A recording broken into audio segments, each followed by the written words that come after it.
समस्त ग्रामवासियों के द्वारा तथा समस्त इलाका वासियों और सभी स्वाति के लोगों के द्वारा प्रायोजित इस 41 दिवसीय महान यज्ञ के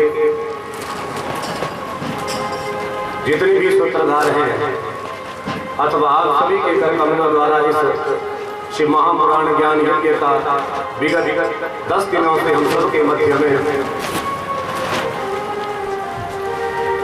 बड़ी ही शांति प्रिय पूर्वक ये यज्ञ चल रहा है 10 दिनों से। अतः हम भगवान भोलेनाथ और नागमुनि महाराज से हृदय से कामना करते हैं कि आप सबके ऊपर भगवान की कृपा का बरदस्त हमेशा ही बना रहे। भगवान की कृपा हमेशा ही आप सबके ऊपर बनी रहे। बोली भक्तवत्सल भगवान जो मेरे शिक्षा गुरु भी रहे हैं उनको साक्षी मान करके और सभी आवरणित विद्वान ब्राह्मणों को साक्षी मान करके तथा गुरु परंपराओं का पालन करने वाले ऋषि स्वरूप और वाद्य यंत्रों से भगवान नागमुनि जी को रस प्रदान करने वाले सभी भजनवती लोग और विशेष करके वो कार्यकर्ता जो तन मन धन से रात दिन अपनी सेवाओं को देकर इस यज्ञ को सफल बना रहे हैं। आप सभी श्रद्धालु श्रोताओं का, बंधुओं का, बुजुर्गों का, वरिष्ठ नागरिकों का अथवा जहाँ तक भी हमारी आवाज जा रही है आप सबका और हमारे समक्ष बैठी हुई आप सभी हजारों माताएं, श्रद्धामयी माताओं और बहनों का मैं अपनी तरफ से और व्यासपीठ की तरफ से हार्दिक अभिनंदन करता हूँ, स्वागत करता हूँ। भगवान भोलेनाथ हम पर भी अपनी कृपा दृष्टि का वरदहस्त बनाए रखे। आइए हम सभी मनवाणी को पावन करके श्री शिव महापुराण की ज्ञान गंगा में गोता लगाएं। उससे पहले आज कल तो केवल औपचारिकताएं शेष रह जाती है, तो हम चाहते हैं कि हमारे जो यज्ञ कमेटी के प्रधान श्रीमान खूबचंद वर्मा जी जो हमारे बड़े स्नेही जन हैं, तो आज कुछ दो शब्द हमारे लिए और आप सबके लिए कुछ कहें। यज्ञ का जो स्वरूप 10 दिनों से चल रहा है इसके बारे में थोड़ा सा हम सबको थोड़ा सा अवगत करवाएं। तो मेरे से विनम्र निवेदन है कि दो शब्द कह करके अपनी वाणी का लाभ भी हम सबको दे। वयोवृद्ध और बहुत ही सज्जन व्यक्ति हैं, तो आइए हमारे प्रधान जी श्रीमान खूबचंद वर्मा जी दो शब्द इनके मुख से जरूर सुनेंगे। तो एक बार थोड़ा ताली से इनके विषयों में भी प्रणाम। तो सज्जनों सबको पता है कि व्यास जी जो भी बातें कहेंगे, जो भी कथाएं चली हुई है हमारे जीवन के लिए ही ये कथाएं होती है। इससे हमें प्रेरणा मिलती है कि किस तरह हमारा जीवन व्यतीत होता है, उसके लिए क्या करना पड़ता है, उसके लिए भक्ति का मार्ग होता है। तो भक्ति के मार्ग के लिए जो है ये कथाएं होती हैं। मैं इनका धन्यवाद करता हूँ जो अपनी वाणी द्वारा जहाँ तक भी इनकी आवाज जाती रही है वहाँ तक सब प्राणियों का कल्याण होगा। और सुबह हमारे उपव्यास अभिमन्यु जी ये भी काफी मेहनत करते हैं, तो इनके लिए भी मेरा शुभ धन्यवाद। और जो इनके साथ बाधक तंत्र है तो इनका मैं धन्यवाद करता हूँ। तो सबका धन्यवाद करता हूँ। सबसे पहले महिला मंडलों ने आज तक बड़ा भारी काम किया है इस यज्ञ के लिए। सफाई का, बैठने का ये सारा प्रबंध इन्होंने किया है, इनका मैं बहुत बहुत धन्यवाद करता हूँ। और साथ नौजवानों ने भी इसमें बहुत कार्य किया है, इनका भी धन्यवाद करता हूँ। और बाकी कथा चली है जो दानी सजन है, आज 10वां दिन है, 10 दिनों में ही लोगों ने इसमें बड़ा भारी योगदान दिया है। रोज खाना देते हैं। आज का खाना जो है भाई हिमानंद जी का है, तो उसमें आप सब लोग सम्मिलित होंगे, कोई भी भूखा नहीं जाएगा। तो बाकी कथा तो चलती रहेगी। आप लोगों ने प्यार से, जैसे ही आप अभी बैठे हैं जब कथा समाप्त होती है प्यार से उठेंगे, प्यार से निकलेंगे। खाना सब ने खाना बगैर खाए को नहीं जाएगा। जो दूर के जो हमारे के नाम जो आदमी आए हैं, श्रद्धालु आए हैं, उनको सबसे पहले जो है आगे आने दीजिए। बाकी बात आज मैं नहीं कहना चाहता हूँ, बाकी बात और तेरा धर्म को 13 कश्यप ऋषि को, 1 अग्निदेव को, 1 मित्रों को और सबसे छोटी कन्या के रूप में दक्ष की सती प्रकट हुई और सती ने भगवान शंकर की आराधना की। सती ने पिता दक्ष से पहले ही कह दिया, महाराज मैं भगवती जगदम्बा जगत जननी जगत की अधिष्ठात्री हूँ, परंतु मैं आपकी पुत्री बनकर के तो आ गई हूँ, लेकिन महाराज जिस दिन आप कोई ऐसा अप्रिय कार्य करेंगे जो मुझे ठीक नहीं लगेगा तो मैं उसी दिन इस धराधाम को छोड़ करके चली जाऊंगी। बोलिए भक्तवत्सल भगवान की जय हो।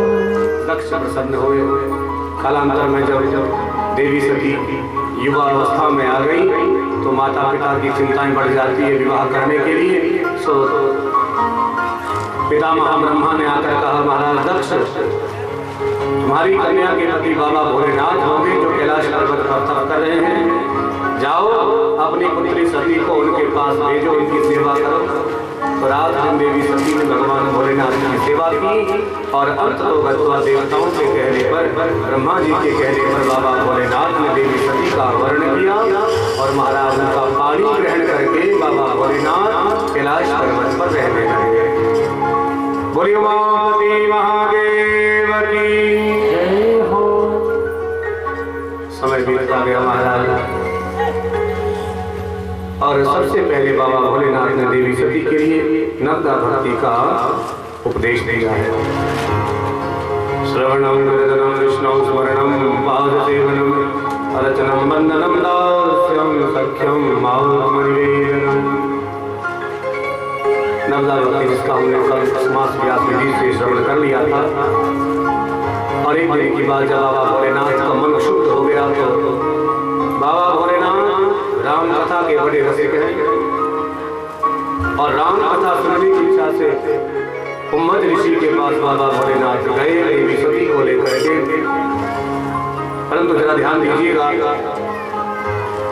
सती ने बाबा भोलेनाथ के साथ जाकर के कुम्भज ऋषि से कथा तो सारी सुनी, परंतु मन में एक विकार आ गया। कौन सा विकार? कहे जो तीनों लोकों के स्वामी हैं, अधिनायक हैं, भगवान शंकर, वो राम कथा सुनने के लिए एक ऋषि के पास जा रहे हैं।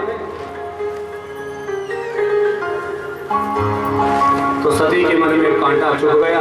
कथा तो पूरी सुन ली परंतु पल्ले कुछ भी नहीं पड़ा। जरा ध्यान दीजिएगा, बहुत समझने का विषय है।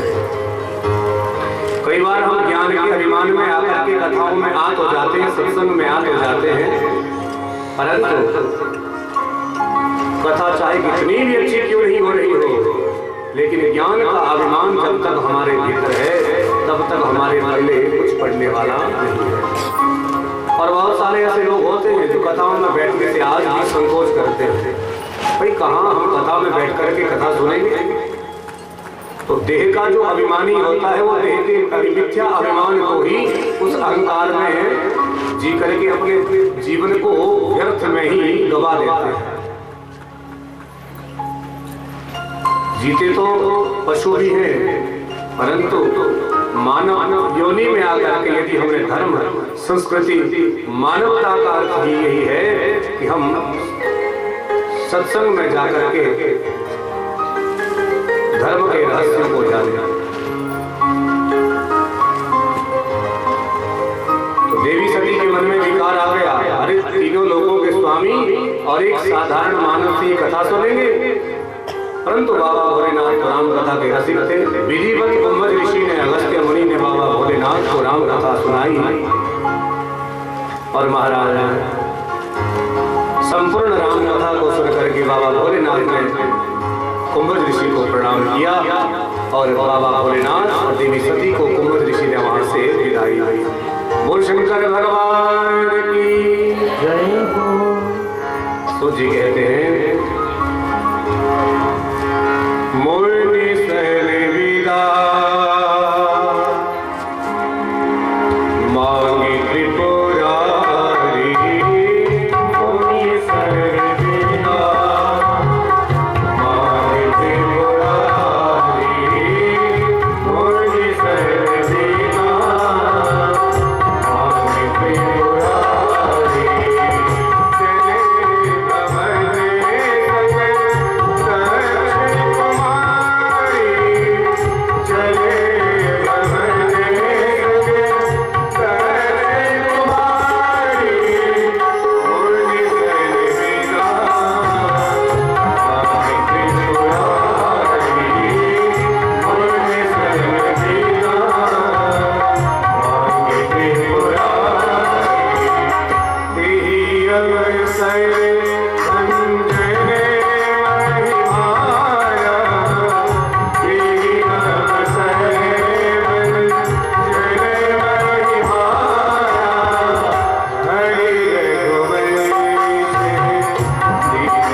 पास जा रहे हैं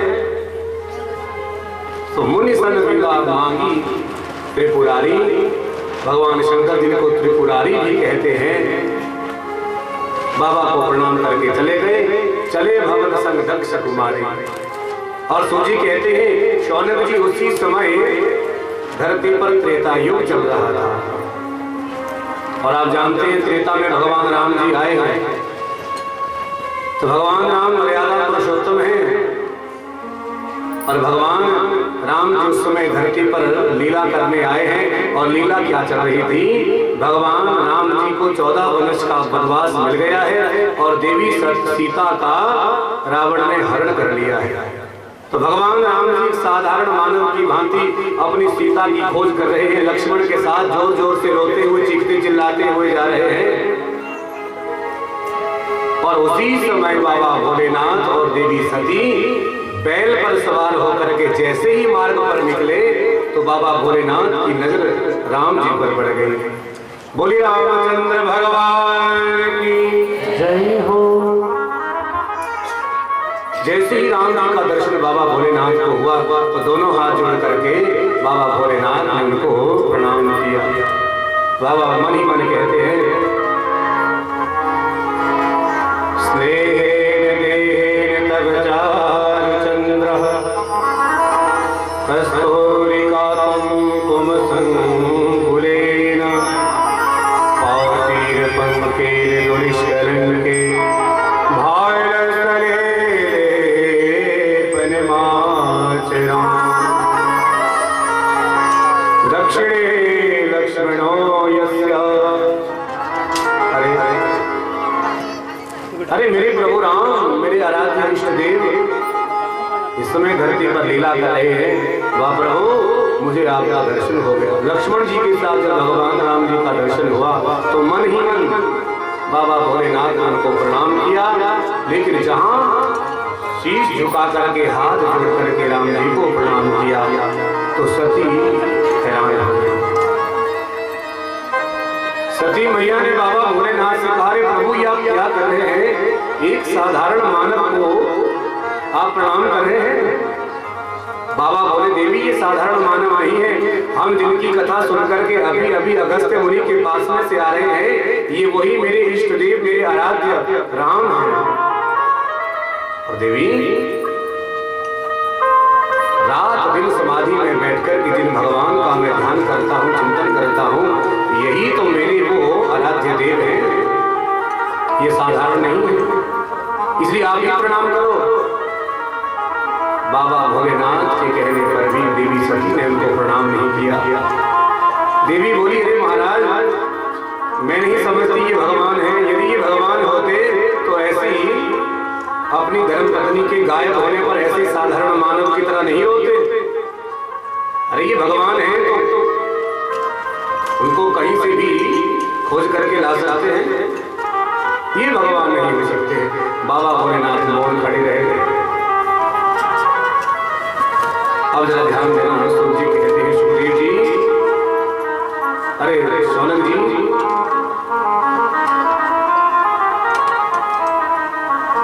कई बार क्या होता है, कितना भी अद्भुत ज्ञान प्रवाहित हो रहा हो, हमारी समझ में नहीं आता।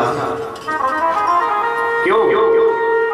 इसलिए नहीं आता, कई बार जो प्रारब्ध में हमारे लिख दिया और जो होनी है वो प्रबल होती है। होनी को स्वयं भगवान भी नहीं टाल सकते हैं।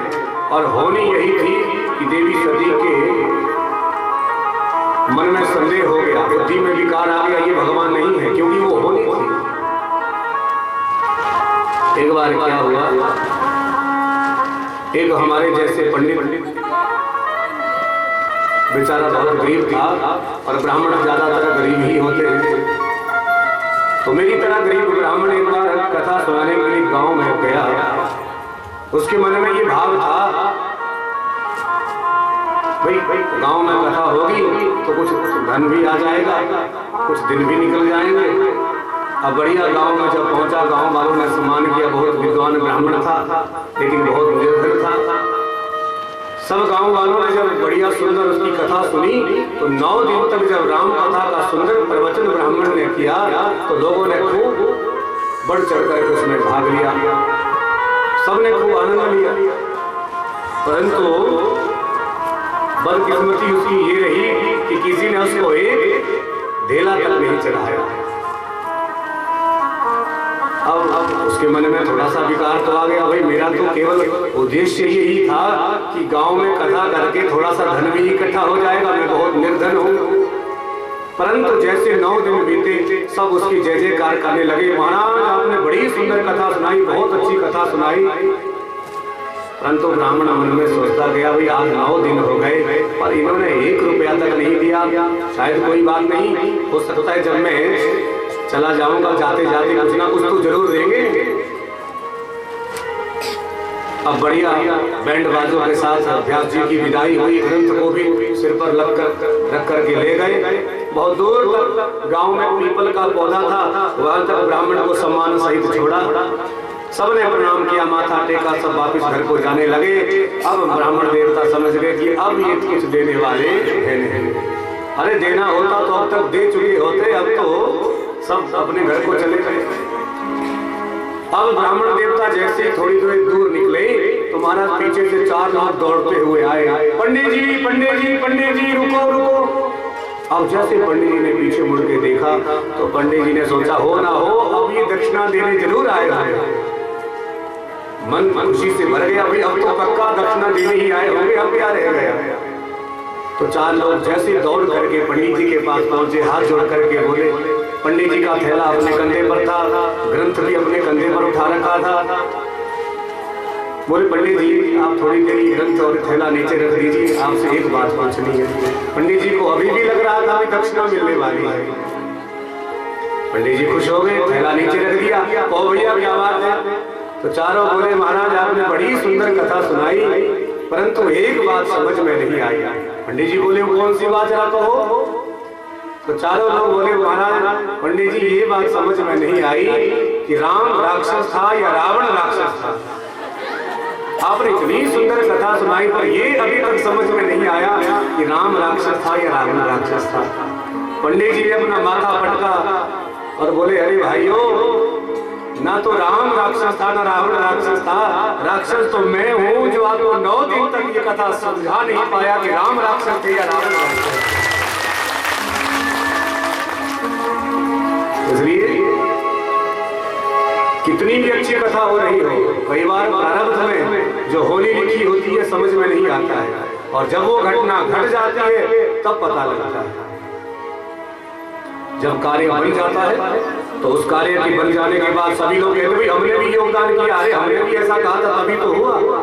यदि कार्य कहीं बिगड़ गया तो सारे अपने हाथ खड़े कर दे, भाई हमने तो ऐसा नहीं कहा था, ये तो इन लोगों ने किया, इनको पूछो। तो कार्य बन जाने के बाद सभी कहते भाई हमने भी योगदान किया, कार्य बिगड़ जाए तो कहते भैया हमने कुछ नहीं किया, ये सब इनकी गलती है, इनको पूछो। तो ये समाज में एक विचारधारा बन जाती है। अब क्या हुआ, हमारा देवी सती के पल्ले राम कथा का मर्म नहीं पड़ा, समय बीतता गया। थोड़ा सा जैसे ही बाबा भोलेनाथ ने कहा देवी अब देखो ये तो मेरे राम इष्टदेव हैं, हमने प्रणाम कर लिया, जाओ तुम भी प्रणाम करो। देवी सती बोली नहीं नहीं महाराज मैं बिल्कुल भी प्रणाम नहीं करूंगी। बाबा भोलेनाथ बोले देवी फिर तुम्हारे मन में क्या है जरा ये बताओ। बाल हट और स्त्री हट ये दोनों एक बराबर होते हैं। बालक भी जब हट पर आ जाता है तो महाराज सारे किए हुए प्रलोभन फेंक देता है, उसी प्रकार स्त्री भी जब हट करने पे आती है तो कितना भी कोई प्रयास कर ले मानने वाली नहीं। देवी सती बोली महाराज मैं तो बिल्कुल भी प्रणाम नहीं करूंगी, और परंतु फिर भी यदि आपको लगता है कि ये राम भगवान है तो क्यों ना मैं इनकी परीक्षा ले लूं। भगवान भोलेनाथ बोले देवी जैसी तुम्हारी इच्छा। भगवान ने कहा देवी आप ऐसा करो इसकी परीक्षा लेकर के आ जाओ, तब तक मैं यही बरगद के पेड़ के नीचे विश्राम करता हूँ, नंदी जी को विश्राम देते हैं और मैं भी विश्राम कर लेता हूँ। बोली भक्तवत्सल भगवान की जय हो। बाबा भोलेनाथ बरगद की छांव में बैठ गए। देवी सती वहां से मार्ग में आगे बढ़ी, सोचने लगी कि अब कैसे राम की परीक्षा लूं। मार्ग में सोचते सोचते मन में विचार आया ये राम सीता की खोज कर रहे हैं, तो क्यों ना मैं उन्हें सीता का रूप धारण करके इनके सामने चली जाऊं, तो एकदम पता लग जाएगा ये साधारण प्राणी है या सचमुच भगवान है। तो तुरंत इसी जैसा मन में विचार आया तो देवी सती ने देवी सीता का रूप धारण कर लिया। बोली जगत जननी महामाया की जय हो। परमा जो जगत की जननी जगदम्बा है उनका रूप आज मैया देवी सीता ने सती ने धारण कर लिया। आइए माँ भगवती के चरणों में छोटी सी 2 पंक्तियां गा करके हाजिरी लगाएं। आज 9 दिन हो गए, आज तक हमने भी माँ के चरणों में हाजिरी नहीं लगाई। प्रसंगवश माँ भगवती जगदम्बा के चरणों में हाजिरी लगाए। और आज कथा का 10वां दिन है, तो आज सायंकाल में हमारे यहाँ पर माँ भगवती जगदम्बा जो जगत की जननी देवी कामाक्षा है, तो वो भी आज पधार रही है। उनके साथ में नाग नागरी और भगवान शंकर और भी देवता पधार रहे हैं। तो ये हम सबका बहुत सौभाग्य का आज दिन है। तो आइए माँ के चरणों में 2 पंक्तियां गा करके सभी बड़े भाव से श्रद्धा से हाजिरी लगाएंगे।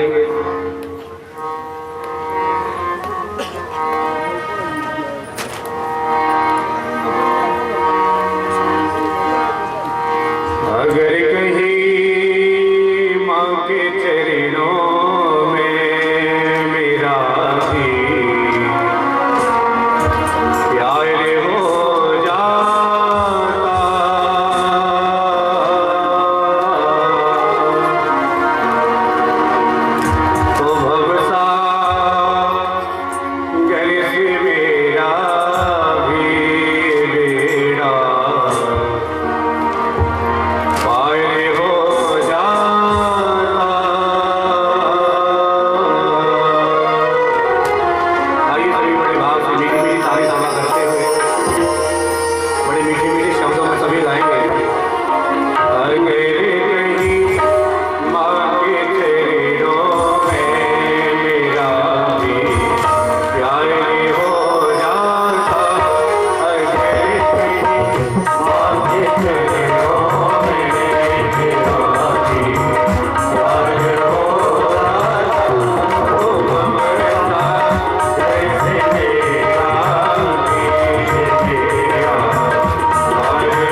तिनका उठा करके रावण को ललकार रही है कि अगर तुझमें शक्ति है तो आ मुझे आकर के स्पर्श कर ले।